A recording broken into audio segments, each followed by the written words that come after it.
وما قدر اللہ حق قدرہ والارض جميعا قبضتہ یوم القیامت والسماوات مطویات بیمینہ، یوم القیامت کے اتفاقی ہے، آسمان سات زمین اس کی مٹھی میں اس طریقے پر کوئی بھی نظر نہیں آئے گا، سمجھتا ہے؟ اب اس کے جو دانے ہیں نا یہ منظور کی مٹھی میں ہے، لیکن منظور کی مٹھی ان کے اندر نہیں ہے،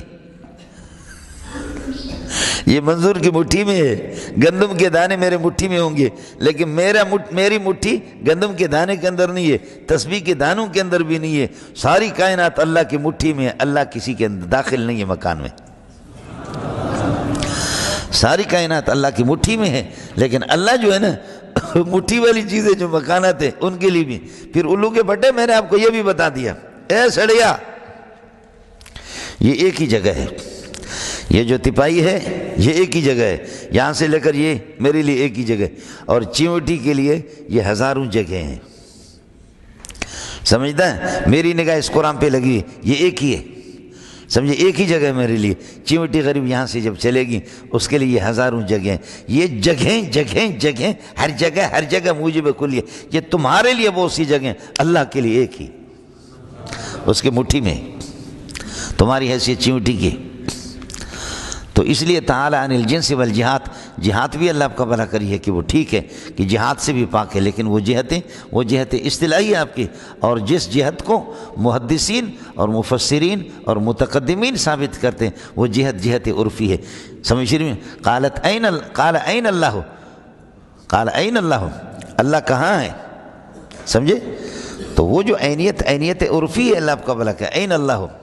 قال این اللہ، قالت فی السماء اامنتم من فی السماء، قال فترکوا، آپ نے فرمایا چھوڑو، فانھا مومنۃ، مسلم شریف کی بھی روایت ہے، ابو داؤد کی بھی روایت ہے، سمجھے؟ حضرت اقدس علامہ زاہد الکوثری نے اس نے اس روایت پر چوں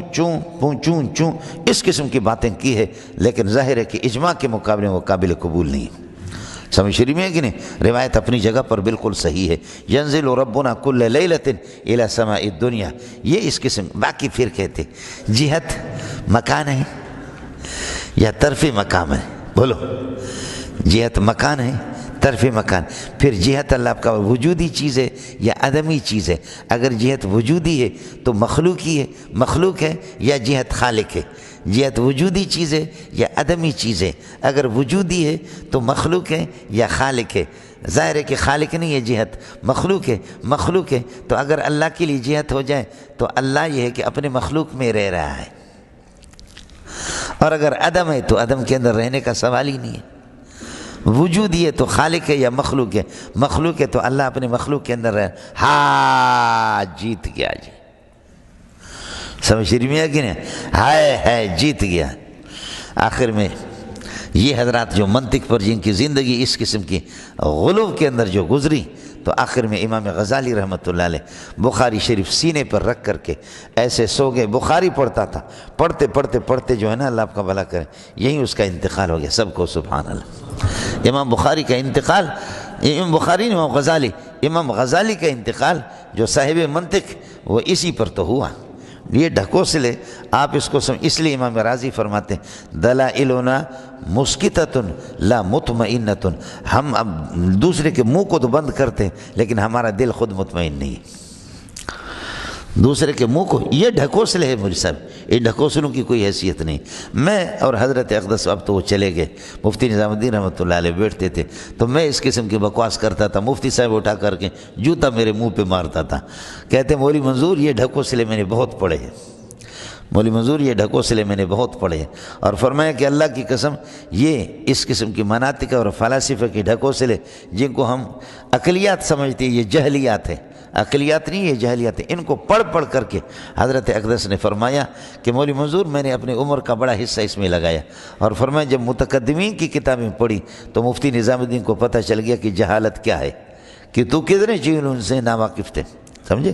اس وجہ سے میں نے آپ کو بتایا یہ فضول قسم کے کہ لیلۃ الی سماء الدنیا، اللہ تعالیٰ بخاری کی روایت ہے، مسلم شریف کی روایت ہے، اللہ تعالیٰ لوح محفوظ سے سماء دنیا پر تشریف لاتے رات کے آخری حصے میں، اور فرماتے حل من مستغفر فاغفر له، ہے کوئی اپنے گناہوں کی بخشش کرنے والا، اور حل من مسترزق یسترزقنی، ہے کوئی جو مجھ سے رزق مانگے، ارزق له فارزقه، میں اس کو رزق دے دوں۔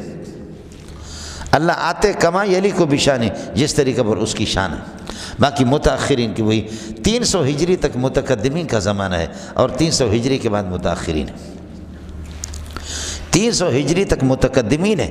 مولانا ایک بات آپ کو کر دیتا ہوں، میں تو نالائق قسم کا آدمی ہوں، سمجھے؟ بس اللہ تعالیٰ آپ کی جوتیوں میں یہ غلط سلٹ ٹوٹا پھوٹا ترجمہ پڑھا ہے، یہ بھی بڑی بات ہے ہمارے لیے۔ حضرت اقدس کی بات بتاتا ہوں، مفتی نظام الدین کے ہمارے شیخ فرماتے تھے، مولانا سلیم اللہ خان رحمۃ اللہ علیہ، وہ رجال گر تھا، بندے بناتے تھے۔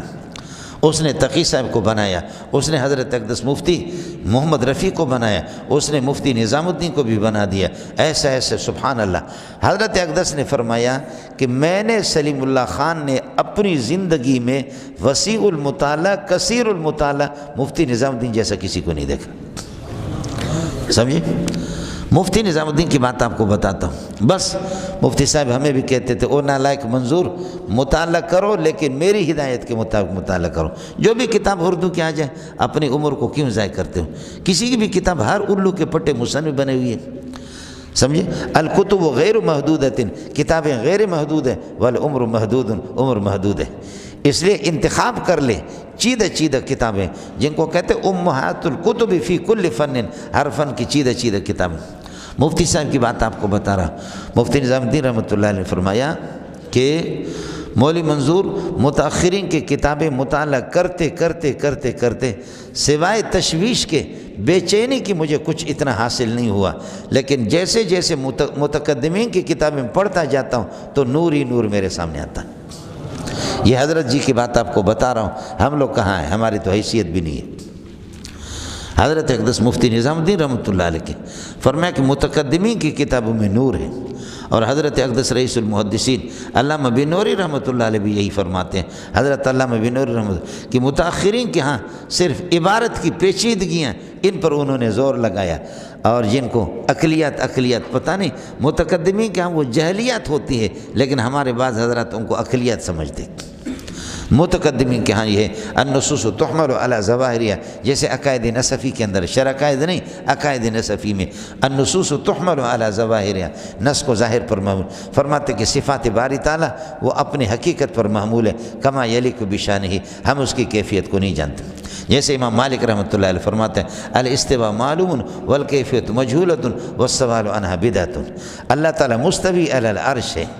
سمجھے؟ یہ ہے، بس اتنی سی بات ہے۔ اللہ عنہ ورشا کشمیری بھی حضرت اقدس امام اہل سنت مولانا سرفراز خان رحمۃ اللہ علیہ نے، حضرت نے خزائن السنن ترمذی کی شرح میں بھی اس کو نقل کیا ہے کہ اللہ تعالیٰ عرش پر ہے، کما یلیق بشانی، خدا اس کی کیفیت کو جانتا ہے، ہمیں کیفیت۔ چونکہ میں نے آپ کو ابن عبد البر اندلسی کے حوالے سے ایک قاعدہ لکھوایا تھا، قاعدہ آپ کو یاد ہوگا کہ ما لا یرا لا یکیف، جو چیز دیکھنے میں نہیں آتی اس کی کیفیت کا ہمیں پتہ نہیں ہوتا۔ کما یلیق بشانی، اللہ کی شان کے مطابق ہے، اللہ کا اتیان، اللہ کا نزول، اللہ کی مجیئیت، وجاء ربک والملک صفا صفا۔ متاخرین وجاء امر ربک نکالتے ہیں، وجاء امر ربک، لیکن متقدمین کو اس قسم کی چیزوں کی ضرورت نہیں ہے، وہ فرماتے کما یلیق بشانہ۔ یہاں بھی اسی طرح، اور یہ 19ویں پارے میں بھی یہ مسئلہ آ جائے گا انشاءاللہ، ونزل الملائکۃ تنزیلا، کیا ہے ونزل غمام بالملائکۃ تنزیلا، وہاں انشاءاللہ مسئلہ بھی عرض کریں گے آپ سے۔ بہرحال میری گزارش ہے کہ متقدمین کی کتابوں کا اللہ آپ کو موقع دے دے، بہت اچھا ہے۔ 300 ہجری تک یہ متقدمین، اس کے بعد متاخرین۔